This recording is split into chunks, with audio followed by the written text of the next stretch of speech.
You're listening to The Voice of Russia from London. I'm Tim Eckott, in conversation this week with Craig Murray, who may be Britain's most controversial former ambassador. He was dismissed from his post in Uzbekistan in 2004 amid lurid allegations about his personal life, including the fact that he'd left his British wife for a lap dancer from Tashkent. He was medically evacuated from Uzbekistan after becoming dangerously ill. He concludes that he was poisoned and he suspects CIA involvement. He had been critical of the Uzbek government, whom he accused of colluding with Britain and the US to obtain intelligence on al-Qaeda through torture. An experienced diplomat, Craig Murray is now a political activist and a blogger, and he maintains his claim that the war in Iraq was based on false allegations about the existence of weapons of mass destruction. He came into our London studios where I asked him how he would describe Britain's current relationship with Russia. I think relations with Russia at the diplomatic level, there have been very few bilateral initiatives on the diplomatic front that you could point to. There's a continuing failure to engage over Syria, where neither side appears able to come close to understanding the position of the other. So I think on the diplomatic side, things are very poor at the moment.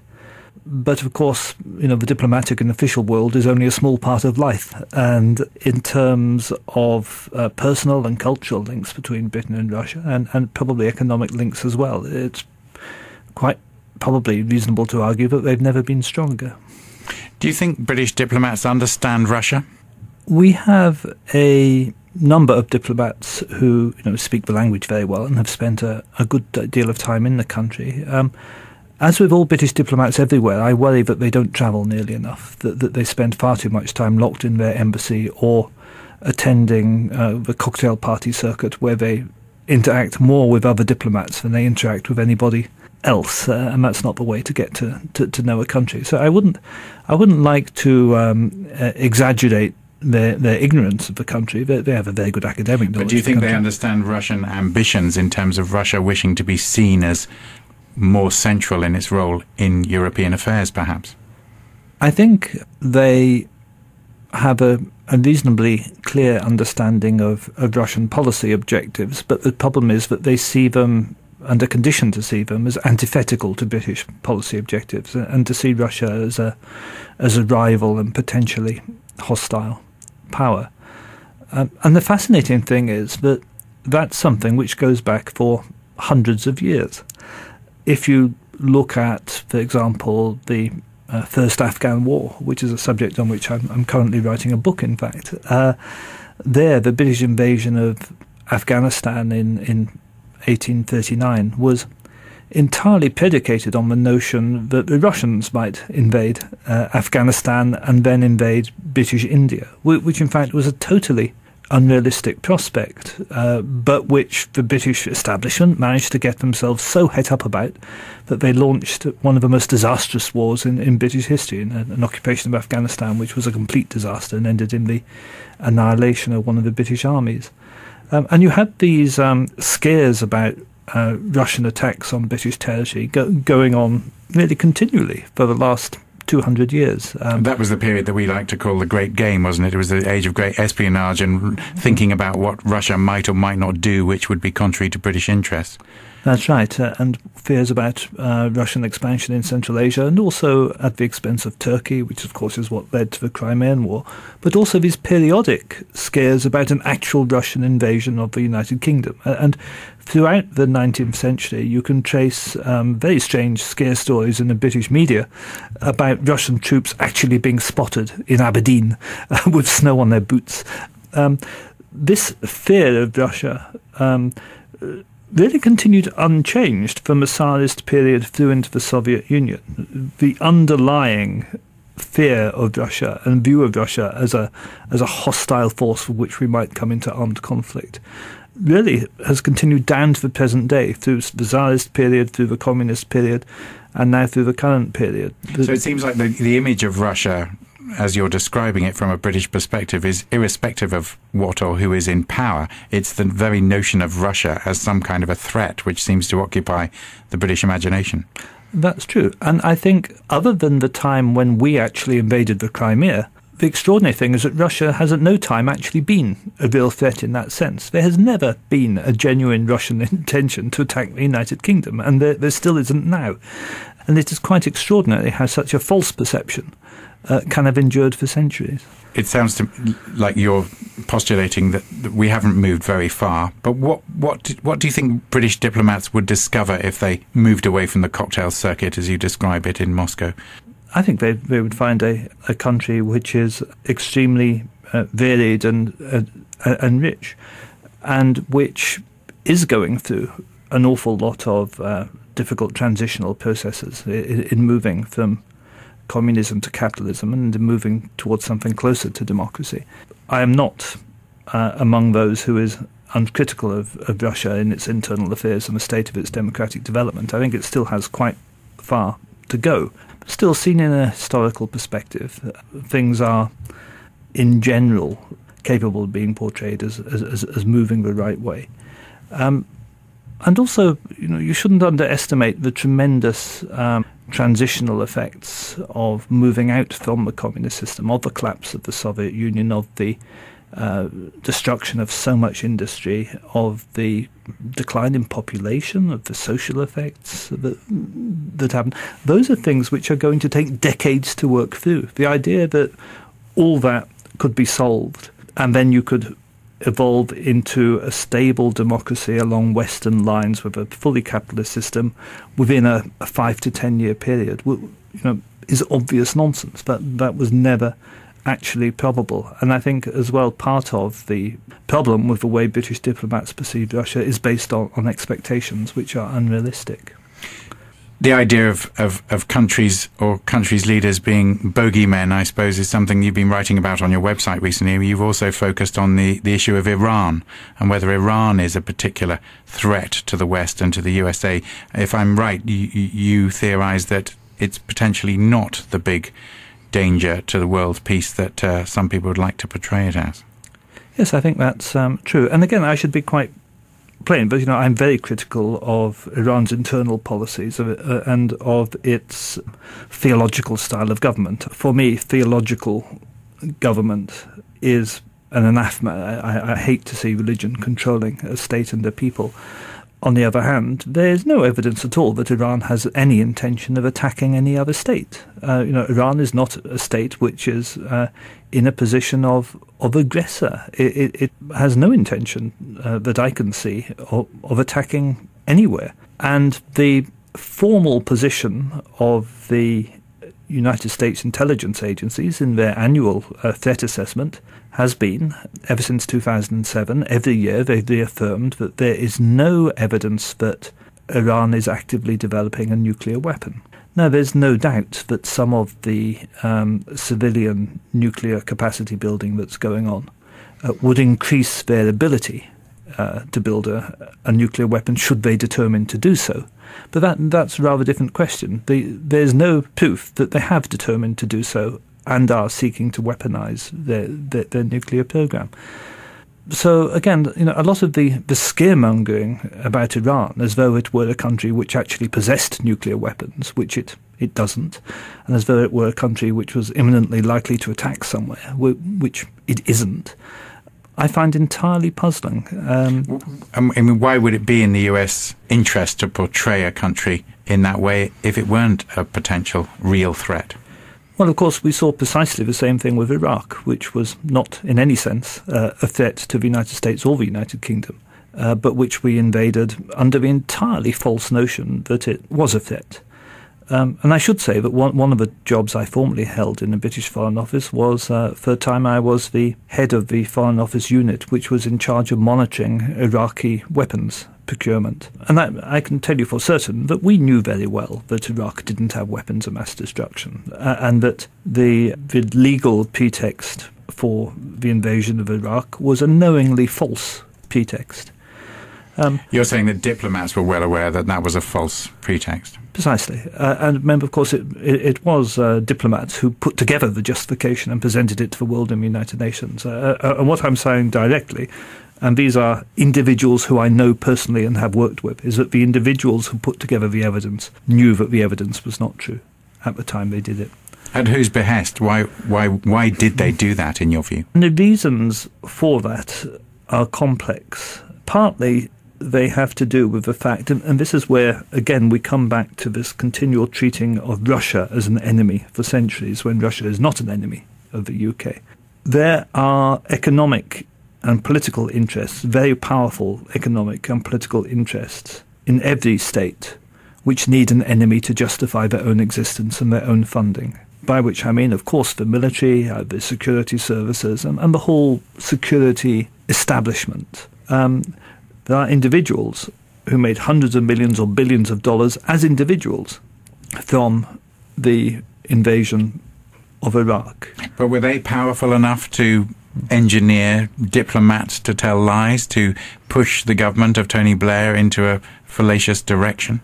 Absolutely, they are powerful enough. I mean, one thing which I think needs to be fundamentally understood is that in so-called Western democracies, senior politicians, almost without exception, are beholden to powerful economic interests. But that's the very definition of corruption.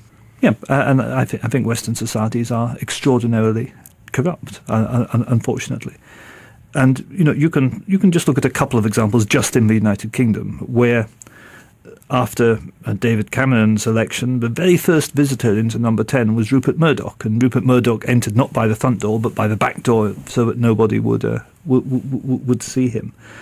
I was British ambassador in Uzbekistan, which the British and American governments have a military alliance, and the genesis of that alliance was a meeting which George Bush held while he was governor of Texas. He held a meeting with the Uzbek ambassador to Washington, who went to Texas to hold the meeting with George Bush, and there they discussed the giving of Uzbekistan's gas resources to Enron, in fact, which again was an extremely corrupt country, and that Enron deal was the genesis of the Uzbek-American alliance. It was about a specific gas contract involving a very, very corrupt American company. So these ideas are not academic constructs. They come down to very genuine actions by very real companies. And it was your exposure to that sort of relationship that really led to you leaving the diplomatic service.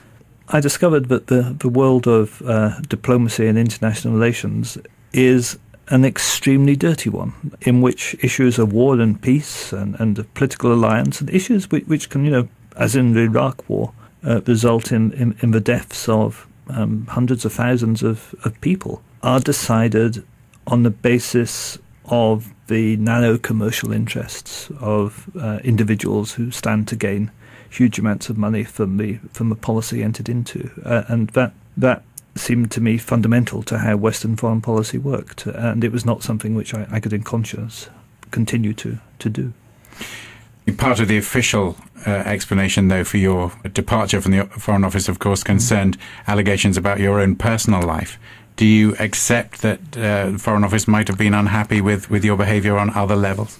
I don't know. This has always interested me. I should say the specific allegations which they came up with were quite simply untrue. I mean, they alleged in effect that I was blackmailing visa applicants into sex, and that most certainly was not true. It was something I would never, ever do.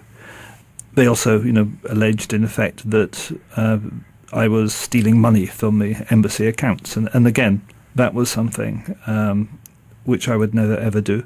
And after a formal investigative progress, I was cleared and found not guilty on all those charges. What they did then try and do was, of course, put round stories that I used to go to nightclubs and that I liked to have a drink and maybe had girlfriends. All of which is absolutely true. I do go to nightclubs, or I did go to nightclubs. I do like to have a drink sometimes, and I did have a number of girlfriends. But why number? That's unusual for a diplomat, isn't it? No, absolutely normal for a diplomat. That was one of the strange things about this, that I've always refrained from doing so, and I won't do so now. But there are many British diplomats who are quite well known in this country who, have knighthoods and turn up as media pundits and things that I have, personally spent time with in bars and nightclubs in a variety of countries, and my behaviour was certainly no different to theirs, or from a very great many members of the establishment. The truth is that people in that kind of high-profile, glamorous international job and position with a lot of stress do tend to relax, and you find that senior diplomats, as senior politicians, tend to have girlfriends or boyfriends or whatever, and tend to live that kind of lifestyle. And there was definitely, we have a saying in the UK that people in glass houses shouldn't throw stones, and some of the people throwing stones at me, they definitely. But a picture was painted, rightly or wrongly, in the public eye of you living a rather tawdry existence. I mean, you complain about corruption.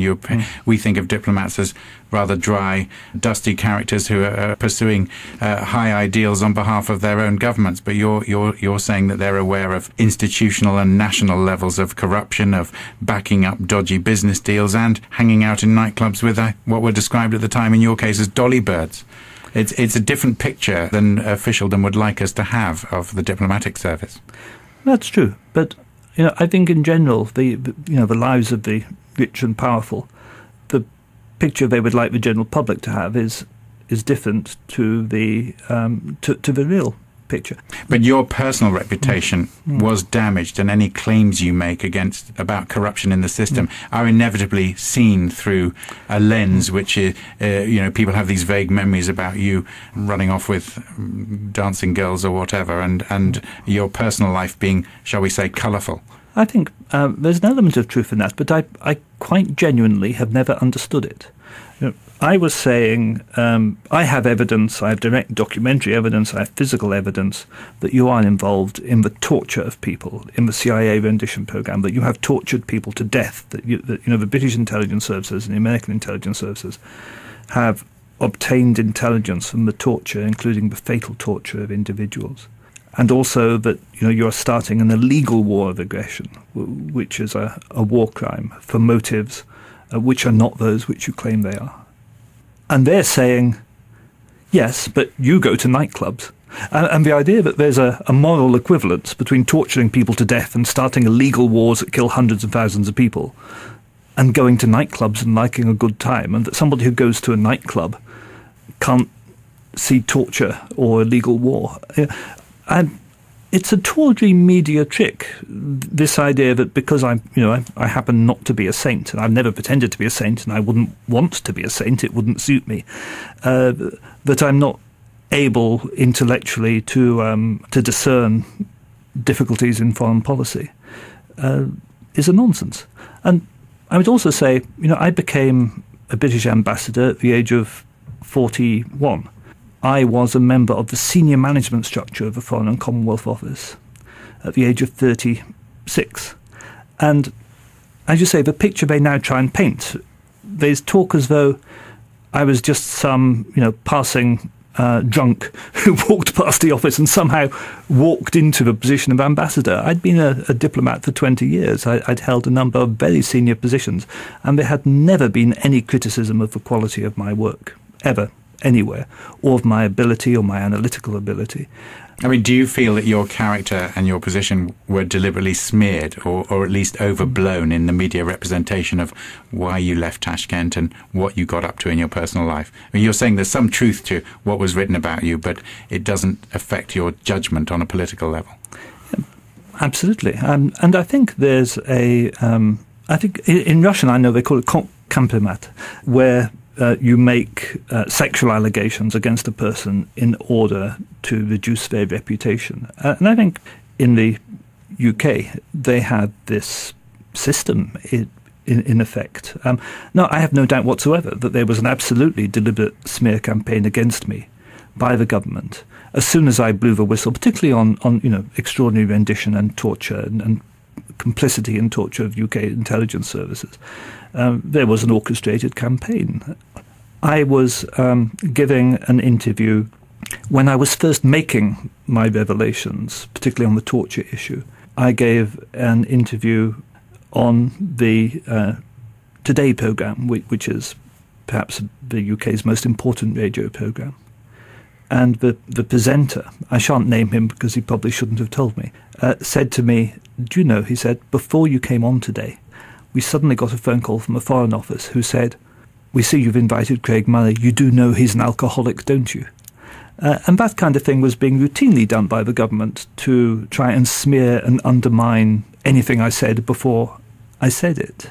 And in fact, I should say I've never been an alcoholic. That again paints a rather unsavoury picture of what may go on in at quite high levels in the British diplomatic service. I'm afraid to say that I think that's true. I think the whole thing is much more tawdry and much less acceptable than people realise. But also, I must say, I've been very deeply disappointed by a public and media reaction to the things which I revealed. I thought back in 2005, when I came out and said, we are getting intelligence from torture, that there would be massive public revulsion at the idea that we get intelligence from torture, and that politicians and the media would combine to stop the practice. In fact, it hasn't stopped. And in fact, politicians gave justifications for getting intelligence from torture, saying, oh, well, we have to safeguard British lives, we have to counter terrorism, blah, blah, blah. If you look, they try to avoid the question, but if you look at where politicians have given actual answers to the question, they always say we do not condone torture and we do not initiate torture. But when asked, if somebody else does the torture, if the torture is done by the Mubarak regime as it used to be, or the Syrian regime, they used to torture people for us, yes, we would accept the intelligence that resulted from that torture, and it was justified in terms of safeguarding British citizens. And there's so much wrong with that it came to me as a shock that I didn't actually get more support. I really did believe that by going public on the issue, I would be able to change policy, but I was not able to, and all I actually achieved was having, as you say, the government attack my own reputation. You're probably aware that only this week Italy has actually sentenced some people for participating in the process that led to so-called extraordinary rendition on behalf of the USA. Do you believe there might be people in this country who'd be liable to face similar sorts of investigations if the government was willing? Oh, undoubtedly there would be. And the government, when the new government came into power, when the coalition came into power, they announced very early they were setting up a judicial inquiry led by Judge Gibson into this very question of complicity in torture. But after 2 years of it not really doing anything, the inquiry was cancelled. And they just cancelled it. And I had been in touch with Judge Gibson. I was preparing to give my evidence on my eyewitness account of the use of intelligence from torture, and I was devastated when I found the inquiry just wasn't going to happen. Do you accept, though, that in terms of protecting the national security, there are some things that simply can't be made known to the public? Well, I think the principle of whether we torture people or not is something which the public should be aware of. I accept that there are occasionally individual secrets which have to be kept. I think far too much is kept secret. It doesn't mean that there should never be anything secret. Of course, for reasons of national security, occasionally some small things have to be secret. But to go back to your last question, I have no doubt at all. And remember, I was a diplomat for 20 years and I was right inside the British establishment, and I still have many friends there. The reason the Gibson inquiry was cancelled was that it would have implicated too many people who are still senior civil servants as being complicit in torture. They would have been in a position where they would have been facing legal charges. And the establishment just couldn't face all that dirty washing coming out. So the whole thing has been covered up. And again, there's been no public outcry whatsoever, absolutely nil, at the cancelling of that inquiry. But I want to make one very important point, which is that torture doesn't give you good evidence. Torture is not conducted by professors of philosophy or by very nice, pleasant policemen trying to solve an individual crime. The actual torture is conducted by thugs employed by the Mubarak regime or similar regimes. And what they want to get the person to say is what the regime wants to hear, what propaganda that regime wants to put out. So this notion that there's a moral balance between, this Hollywood idea that there's a ticking bomb here and you have the guy who planted the bomb there, and do you torture him to find out where the ticking bomb is and save innocent lives? That's not actually what happens. The vast majority of people who have suffered torture in the West's so-called war on terror have been completely innocent. You say that sort of work is done by thugs, not seekers of truth. Do you see yourself as a seeker of truth? Well, I'd like to think so. I believe my whole life has been, actuated by a belief in truth and in the importance of truth. And do you feel safe making these kinds of claims? You don't feel that somebody will try and get rid of you? I think they did try and get rid of me back in 2004, just before I went public, in fact, when I came down with what the doctors call bilateral pulmonary emboli, blood clots on both lungs. I was in a coma for 5 days. I was in hospital for a month or so. I very, very nearly died. And the doctors never were able to discover what had caused this problem. I was unconscious, so I had no input to the doctors at all when I was flown back to St Thomas's Hospital here. But they themselves suspected poisoning, and they ran every possible toxicology Who would test. have poisoned you? I really don't know. If you ask me who would I suspect most, I would say the CIA, but I actually don't know the answer to that question. And they could never actually resolve. They didn't discover poison. They couldn't discover what it was, but they still couldn't actually discover what had caused it. I had numerous blood clots in both lungs for no apparent reason. And it was shortly after that I decided to go public. And when I decided to go completely public and put everything I knew and every document I had on the web, I'm going to, if I'd said everything I know, then there's no longer any point of killing me. In fact, you hoped. I hoped. But that openness has been my defence since. And I don't believe there's been any attempt to kill me since. But and these things are difficult because, of course, it's very easy to portray you as a lunatic when you claim that people have tried to kill you or whatever. And given that the government's done so much to try to portray me as an alcoholic or as someone who's hallucinated and invented these ideas of intelligence and torture, they can also say, he's a mad conspiracy theorist. He thinks people are trying to kill himself. But the sad truth Would you is, call yourself a conspiracy theorist?